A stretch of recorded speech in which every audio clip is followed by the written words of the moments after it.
오늘 아침 뉴스 연구소. 오늘 아침 뉴스의 맥을 짚어드리는 시간 뉴스 연구소. 오늘도 두 분의 연구위원 나오셨습니다. CBS 김정훈 기자, 뉴스톱 김준일 대표, 어서 오십시오. 안녕하세요. 예, 오늘 첫 번째로 살펴볼 뉴스는 뭔가요? 네, 한명숙 전 총리 사건의 모해 위증 교사 의혹이 있었는데요. 네. 이 의혹과 관련해서 박범계 법무장관이 수사 지휘권을 발동했습니다.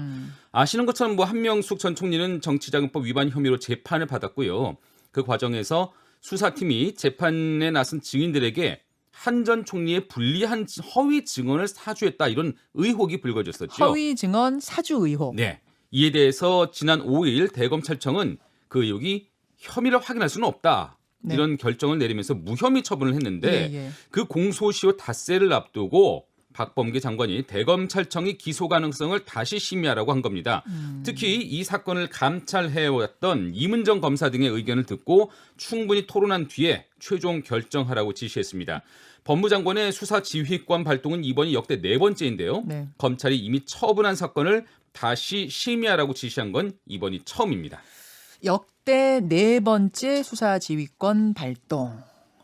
김준일 기자. 예. 지금 이제 왜 발동하게 됐는지에 대한 이유를 김정훈 기자가 설명을 해줬는데 이 표면적인 이유 말고도 뭐 다른 것들에 대한 이야기 해석도 나옵니까? 그렇죠. 일단 이게 사건을 좀 짧게 설명을 드리면은 예.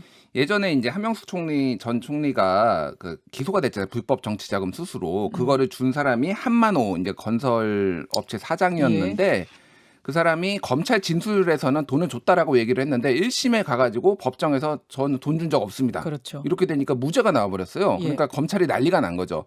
그래서 2심에서는 한만호하고 같이 방을 쓰던 사람들이 증인으로 나와서 한만호가 돈을 줬다는 얘기를 들은 적이 있다라는 사람이 두 사람이 얘기를 했어요. 증언을 했어요. 그러면서 네. 2심에서 유죄가 나오고 됐죠. 대법 확정 판결까지 받았는데 이 증언을 했던 사람이 사실은 검찰에서 그렇게 하라고 나를 이렇게 강요했다, 시켰다라고 한 것이 요 사건이에요. 네.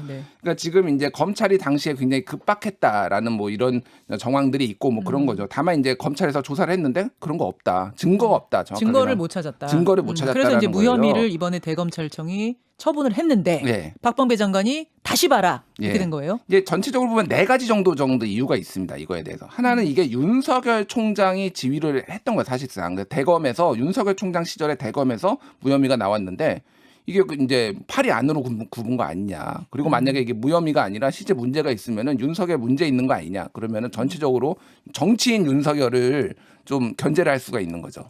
정치 맥락적으로 보면은. 두 번째는 이제 어찌 됐든 못된 뭐 검찰의 악습이 만약에 확인이 되면은 검찰 개혁에 대한 어떤 동력 그리고 수사권 기소권 분리에 대해서 좀 더 탄력을 받을 수 있는 거. 세 번째는 이제 선거를 앞두고 좀 환기하는 측면이 있어요. 하나는 LH 쪽에 너무 이게 있다 보니까 그런 이제 좀 다른 거를 환기하는 것도 있고, 또 하나는 당시에 2010년에 지방선거, 서울시장 선거에서 이게 딱 터져 나왔거든요. 네. 그래서 민주당에서는 상당히 이거는 정치 검찰이다, 정치 수사다라고 반발을 했어요. 어떻게 보면 이거는 다시 그거를 환기시켜가지고 지지층을 결집하려는 거. 또 하나는 뭐 한명숙 복권까지 얘기가 나오는 거죠. 그래서 네. 이거는 한명숙 총리가 억울하게 지금 당한 거니까 이거는 재심 가야 된다, 아니면 어쨌든 뭐 사면 복권해야 된다, 이런 것까지 이제 크게 봐서 이렇게 움직이고 있다, 이렇게 봐야 될 것 같아요. 김정훈 기자는 어떤 면을 좀 보십니까? 사실 가장 궁금한 건 한명숙 전 총리의 입장 아니에요? 그러니까 이 사건에 대해서 지금 어떻게, 이미 뭐 형을 복역을 다 하고 나왔지만 지금 이 사건에 대해서 어떻게 생각하시냐, 이런 좀 질문을 던져보고 싶은데 본인은 이것에 대해서는 철저하게 지금 함구를 하고 있고 사실 전해지는 바로는 뭐 재심도 원하지는 않는 것으로 그래요? 전해지고는 있습니다. 뭐 이런 상황인데, 당사자는 이런 상황인데 일단 뭐 주변에서는 계속 이 부분을 계속 좀 쟁점화하려고 하는 그런 시도가 좀 있는 것 같고요. 예. 결국 뭐 박범계 장관의 한마디에 검찰이 자기 스스로의 결정을 뒤집을지 그게 좀 궁금해지는 상황인데요. 어제 문재인 정부 초기 대검 검찰개혁위원을 지낸 김종민 변호사가 SNS 글을 하나 올렸어요. 김종민 변호사. 예, 김종민 변호사가 박범계 장관이 수사 지휘권을 발동하는 건 자유지만 직권남용으로 수사와 처벌받을 준비는 단단히 하는 게 좋겠다, 이렇게 올렸습니다. 그러니까 한명숙 전 총리 뇌물 사건은 이미 대법원에서도 유죄가 확정된 사건인데 지금 무리한 수사 지휘를 하고 있다 이런 지적인 것이죠. 김종민 변호사는 또 대검 수사팀도 사건 검토 보고서 등을 철저히 챙겨둬서 향후 박 장관 수사 때 증거로 쓸 수 있도록 미리 준비하는 것이 현명할 듯하다 이렇게 말을 했는데 김종민 변호사가 누구시라고요? 문재인 정부 초기 대검 검찰개혁위원을 지낸 변호사입니다. 개혁위원했던. 이게 이 글을 어찌 보면은 이 글이 어찌 보면 대검 부장들도 지금 이 사건 수사 심의를 대검 부장들이 한번 해보라 이렇게 지휘를 한 거잖아요. 네네. 그 결정을 맡게 된 대검 부장들도 앞으로의 책임에서 좀 자유로워지려면은 알아서들 처신을 하라 이런 식으로도 좀 읽히는데 어쨌든 대검 부장들, 대검찰청의 그 부장 검사들 좀 골머리를 좀 앓게 됐습니다 상황이. 자, 수사 지휘권 발동 사실은 이게 진짜 굉장히 드문 일인데 역대 네 번째 발동이 된 거다 보니까 여러 가지로 다각도의 해석들이 지금 나오고 있는 상황. 두 분이 각자의 시각으로 판단을 해주셨어요. 해석을 해주셨어요. 일단 우린 넘어가죠. 두 번째요. 서울과 부산 보궐선거 후보 등록이 이제 오늘부터 시작됩니다. 예. 그런데 서울시장 야권 후보 단일화 논의는 여전히 지금 벼랑 끝 대치를 하고 있어요. 서울시장, 그러니까 오세훈, 안철수 단일화 협상 어떻게 된 거예요 어제? 이게 원래 계획대로라면은 오세훈, 안철수 후보를 두고 어제부터 여론조사가 실시됐었어야 해요. 원래 계획대로라면. 어제 오늘 이틀간 여론조사해서 결정해서 후보 등록한다. 그렇죠. 한 명을 한다 이거였잖아요. 예, 그렇게 돼 있는데 지금 일단 아직 꼬이고 있는 상황인데 그 쟁점이 뭐냐면은 유무선 여론조사를 돌릴 때 유선, 무선 비율을 어떻게 할 것인가를 두고 지금 양측이 합의를 보지 못하고 있고요. 다만 여론조사 문항은 어떻게든 경쟁력 비교 쪽으로 하겠다 이렇게 가닥을 좀 잡긴 한 것 같습니다. 신경전도 서로 간의 신경전도 좀 계속되고 있는데요. 예. 안철수 후보 측은 국민의힘 김종인 비상대책위원장을 두고 또 오세훈 후보 측은 안철수 후보를 두고 야권의 엑스맨 아니냐 이런 장외 공방을 어제 벌이기도 했습니다. 어쨌든 뭐 양측은 끝까지 논의해서 어떻게든 단일화를 이루겠다는 입장은 거듭 밝히고 있습니다. 네. 한편 더불어민주당 박영선 후보는 열린민주당 김진애 후보를 누르고 무난히 여권 단일 후보로 어제 결정이 됐습니다. 네. 김준일 기자. 예. 그러니까 사실은 이제 문구가 더 초미의 관심사였는데 경쟁력을 묻는 쪽으로 그러면 오세훈 후보가 한 발 양보를 한 거예요? 뭐 양보를 했다라고 봐야 되는데 어찌됐든 이제 경쟁력 조사를 해도 이기는 것으로 몇몇 여론조사에서 오세훈 후보가 이기는 걸로 나오니까 아무래도 그렇게 해도 승산이 있다. 그래서 하나는 받아두고 다른 걸 이제 얻어내려고 하는 거죠. 그래서 지금 뭐 좀 구체적으로 말씀드리면은 국민의힘에서는 이렇게 물어보길 원합니다. 어떻게요? 서울시장으로서 누가 더 경쟁력이 있다라고 생각합니까? 뭐 1번 안철수, 2번 오세훈 아니면 뭐 오세훈 안철수 이런 식으로 네네. 이렇게 물어보길 원하고 국민의당에서는 이렇게 물어보길 원해요.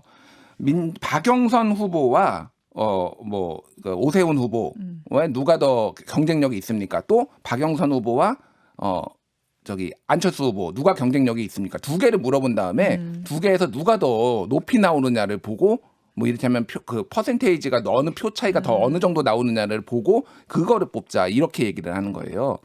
그건 합의 안 된 거예요? 그게 그러니까 각자 주장을 하니까 합의가 안 되니까 어제 결렬이 된 거죠. 어제 9시 반까지 그러니까 그 얘기를 하다가 경쟁력으로 가닥은 잡았는데 문구까지 완성된 건 아니란 말씀이시군요. 그렇죠. 거기에다가 무선 100%를 하자는 안철수 측과 아니다. 유선 10%를 섞자라는 오세훈 측.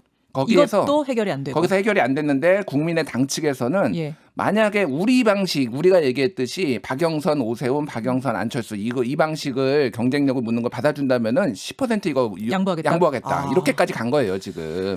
자 이제 이렇게 해서 어제 끝이 안 났어요 여러분. 오늘 또 만나서 또 단판 짓는다면서요. 일단 오전 9시까지 합의가 타결되지 않으면은 뭐 합의의 데드라인 정도다. 이태규 사무총장이 어제 얘기를 했어요. 어쨌든 물리적으로 보면은 오늘 조사를 해야 될 거 아니에요. 그러면은 오늘 오전 중에는 거의 이게 합의가 돼야지 또 합의 문구 뭐 돌리고 또 조사 면접원들한테 뭐 이게 수집하고 이 물리적인 시간이 있으니까 오늘 오전이 마지노선이네요. 오전이 마지노선인데. 자 정리하면 오늘 오전까지 단판이 끝나지 않으면 여러분 사실상 후보 등록일에 따로따로 두 사람이 일단 등록을 하는 이렇게 되겠군요. 그 가능성까지 지금 염두에 두고 있는 거죠. 따로따로 후보 등록하고 잉크 인쇄하기 전까지 다시 한번 단일화 작업 시도하는 걸로. 네네. 그 그러니까 가능성까지도 보고 있습니다. 네 가지가 있어요. 네. 오늘 오전 중에 하는 거 이게 원래 이제 시나리오대로 되는 거죠. 네, 그리고 네. 두 번째는 29일까지 이제 네. 연장전 협상을 벌이는 건데 이게는 어떻게 되냐면은 둘 다 등록을 했잖아요. 근데 29일에는 인쇄 전이에요. 네. 사퇴를 하면은 빨간 줄이 그어집니다. 그 그 사람한테. 사퇴 이렇게. 사퇴 이렇게 네. 빨간 줄이 그어지는데 그럼에도 불구하고 일부 사표가 나와요. 그렇게 되면은 그 29일이 지나면은 4월 1일이 있습니다. 이건 네네. 사전 투표 시작하거든요. 그 전까지 하면은 어쨌든 이름 그 빨간 빨간 줄이 줄도 안 가요. 안 그어져서 이제 근데 사전 투표 전에는 하면은 뭐 이제 괜찮은 거고 홍보는 되니까. 최악의 경우에는 4월 1일 이후에 단일화를 하면은 사전 투표가 이미 진행이 된 상황이에요. 그러면은 굉장히 단일화 효과가 떨어지는 거죠. 이게 네 가지 정도의 시나리오가 있어요. 지금 타임 스케줄별로. 어디에서 먼저 할수록 효과는 더 큰 겁니다. 그러니까. 김정훈 기자는 예. 어느 시점에 될 걸로 보세요? 혹은 안 될 걸로 보세요? 저는 아직까지 원래 극적 타결 가능성을 좀 보고 있는데요. 한번 좀 지켜봐야 될 것 같고요. 좀 야권이 상황이 좀 복잡한데 지금 여권도 어제 좀 만만치 않은 상황이 발생을 했어요. 어제 고 박원순 전 서울시장의 성추행 사건 피해자가 어제 기자회견을 했었거든요. 예. 서울시장 보궐선거에 임하는 그 더불어민주당 자체를 좀 비판하고 나섰습니다. 피해자는 보궐선거가 치러지게 된 이유가 많이 묻혔다면서 피해 사실을 왜곡하고 자신에게 상처 줬던 정당의 시장이 선출됐을 때 자기 자리로 돌아갈 수 없을 것이라는 두려움이 들었다 이렇게 말을 했습니다. 피해자는 또 자신을 피해 호소인으로 명명한 의원들이 직접 사과하도록 박영선 후보가 따끔히 혼냈으면 좋겠다 이런 바람도 덧붙였는데요. 이에 대해서 박영선 후보는 어젯밤 SNS에 예. 진심으로 사과드리고 용서도 받고 싶다. 또 제가 모든 것을 짊어지고 가겠다는 입장을 밝히긴 했습니다. 지금 지지율 열세인 박영선 후보가 무거운 숙제를 좀 또 받아안게 된 그런 상황이네요. 피해 호소인이라고 불렀던 의원에 대해서 그러니까 남인순 의원이죠. 남인순 네, 의원에 예. 대해서 정치적인 책임도 져라 이런 이야기도 어제 했더라고요. 당 차원의 징계가 있어야 된다 이런 얘기를 했습니다. 자, 이런 상황, 선거판 돌아가는 상황 정리를 좀 해드렸고 세 번째로 갈까요? LH 투기 의혹을 처음 폭로했던 민주사회를 위한 변호사 모임과 참여연대가 3기 신도시 내 투기 의심 사례를 추가 폭로했습니다. 지난 2018년부터 지난달까지 시흥시 과림동 일대에서 농업에 종사할 의사가 없으면서도 농지를 매입한 것으로 보이는 사례 37건을 폭로한 겁니다. 네. 이를테면 서울 송파, 서초, 동대문구에 사는 3명이 한 개 필지를 공동으로 소유를 하기도 했고요. 충남 서산과 서울 강남구에 사는 2명이 땅을 나눠 갖기도 했습니다. 네. 이들이 농사를 짓기는 현실적으로 어렵다는 게 민변 또 참여연대의 판단이고요.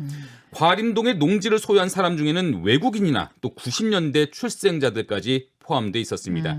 더 넓은 조사 대상을 상대로 또 더 강도 높은 수사가 이루어져야 될 필요성이 제기되고 있습니다. 이번에는 공무원들, 뭐 공기관 직원 이런 건 아니고 일반인인데, 그렇습니다. 일반인인데 농사도 안 지을 거면서 농사 짓는다고 땅 산 사람들이 수두룩하게 이제 쏟아진 거군요. 그렇습니다. 예.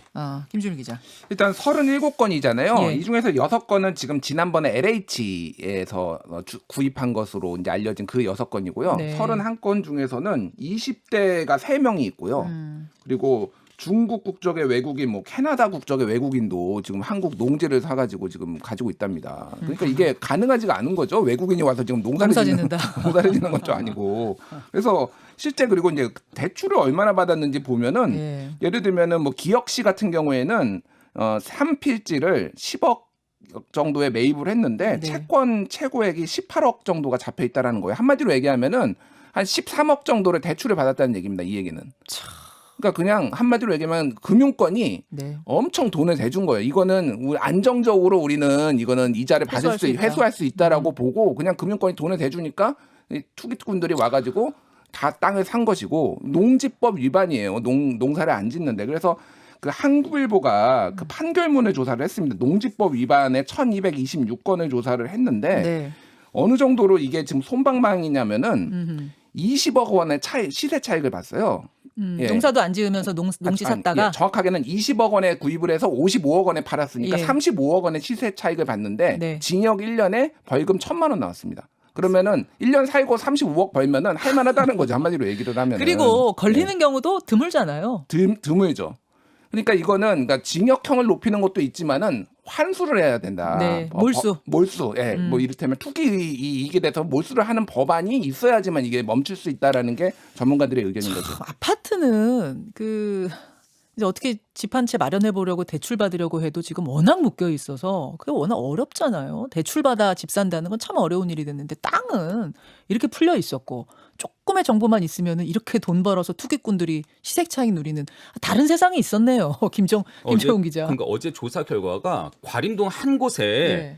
그 농지 매매 사례 131건을 조사한 결과거든요. 예. 그 가운데서 의심 사례가 37건이 나왔다는 거예요. 그러니까 10건 중에 3건이 의심스럽다는 얘기인데 사실 저도 지금 뭐 현장 취재를 좀 하고 있는데 그 광명 시흥 일대 그 주민들의 얘기를 들어보면은 이곳의 한 80%는 다 외지인 소유다. 또 묘목이건 쓸데없는 비닐하우스건 세워가지고 네. 보상금을 최대한 높이려는 이런 방법 다 일반적인 것 아니었냐 이런 얘기를 하고 있더라고요. 그러니까 투기꾼들에게는 상식으로 생각되던 그런 일들이 이참에 좀 올바로 좀 바로 세워지는 그런 계기가 됐으면 좋겠습니다. 예, 그러니까 공무원들, 공직자들, 공기관 직원들의 정보 이용한 거 이거 뭐 말할 것도 없고 일반인들도 허술한 농지법 이용해서 이렇게 투기하는 거 이것도 네. 이번에 뽑고 가자 그 말씀이신 거예요. 특히 그 이해충돌 방지법이 이번 기회에 좀 꼭 통과됐으면 좋겠다는 우리 청취자들 문자도 굉장히 많았는데 박용진 의원이 이번에 한 번 더 발의했습니다. 여러분 8년째 발의만 됐지 이거 통과 안 됐던 법이거든요. 국회에서.